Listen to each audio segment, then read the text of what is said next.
Este es un discurso sobre el Tribunal Supremo de España y su sede, que está en Madrid. El discurso empieza ahora. Damas y caballeros, hace unos días escuché que el Tribunal Supremo estaba celebrando su jornada de puertas abiertas, así que decidí ir a visitarlo. Fue una excursión muy interesante y aprendí muchas cosas que hoy me gustaría compartir con ustedes. En este discurso les voy a hablar un poco de la historia del edificio en el que está el Tribunal Supremo, así como del funcionamiento y la composición de esta institución.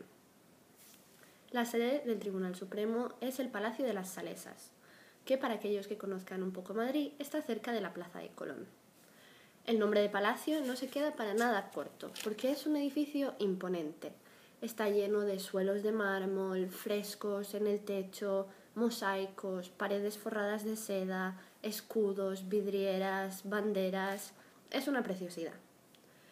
El guía nos llevó por el edificio y nos dejó ver dos de las salas de audiencias, un patio de estilo italiano, el despacho oficial del presidente del Tribunal Supremo y el museo, entre otras estancias. La verdad es que es una visita muy recomendable y espero que todos ustedes tengan algún día la oportunidad de realizarla. ¿Cómo se convirtió este palacio, que de hecho fue un palacio, en el Tribunal Supremo? Pues la historia es larga, un poco retorcida, pero espero que interesante. En el siglo XVIII reinaba en España el rey Fernando VI, que estaba casado con Bárbara de Braganza, una princesa portuguesa. Antes de convertirse en reyes de España, la madrastra de Fernando, que se llamaba Isabel de Farnesio, los había recluido lejos de la corte porque quería favorecer a sus propios hijos sobre los hijos de su marido, entre ellos Fernando VI. Bárbara de Braganza tenía mucho miedo de que cuando su marido, el rey, muriera, y era probable que pasara pronto porque gozaba de mala salud, la madrastra, Isabel de Farnesio, volviera a encerrarla a ella en algún lugar inhóspito y lejano. Para evitar esto, le pidió al rey que le construyera un palacio en un lugar tranquilo donde ella pudiera retirarse cuando él muriera. Y así se construyó el Palacio de las Salesas. En un principio, el complejo arquitectónico incluía un palacio para la reina, un convento para las monjas salesas, un internado para las señoritas de buena familia y, por supuesto, una iglesia.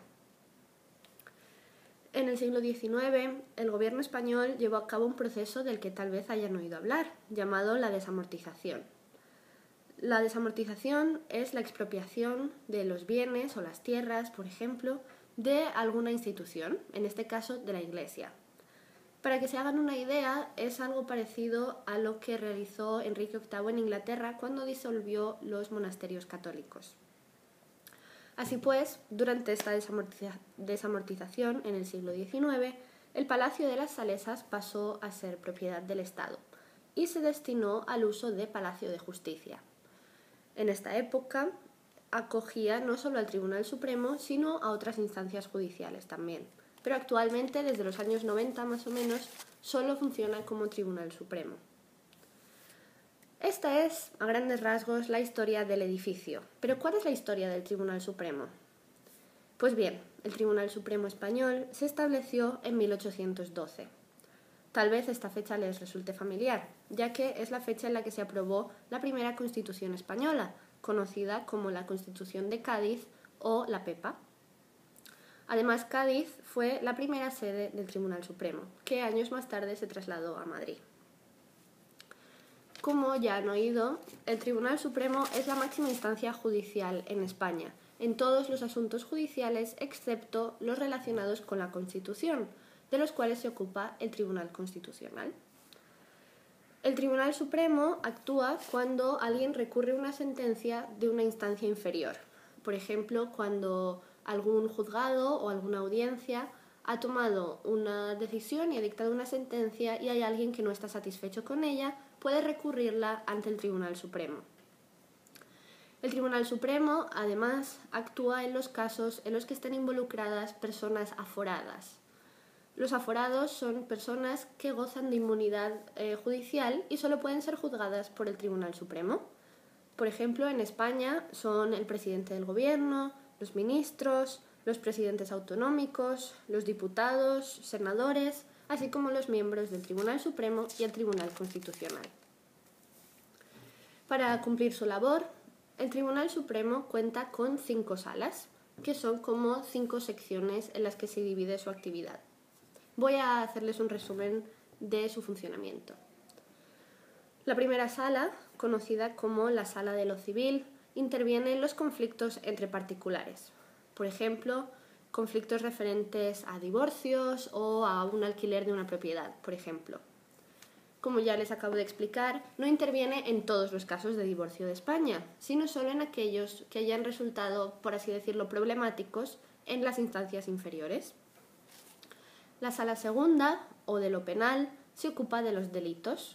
Los delitos, como ya se pueden imaginar, son asesinatos, robos, etc. La Sala Tercera lleva el nombre de Sala de lo Contencioso Administrativo. Esto significa que se ocupa de los conflictos entre empresas o ciudadanos y la administración pública. Es decir, si un organismo público, como por ejemplo un ayuntamiento o un ministerio, toma una decisión o realiza una acción con la que alguien no está de acuerdo, lo puede recurrir ante un juzgado de lo contencioso administrativo o, en este caso, ante la Sala Tercera del Tribunal Supremo.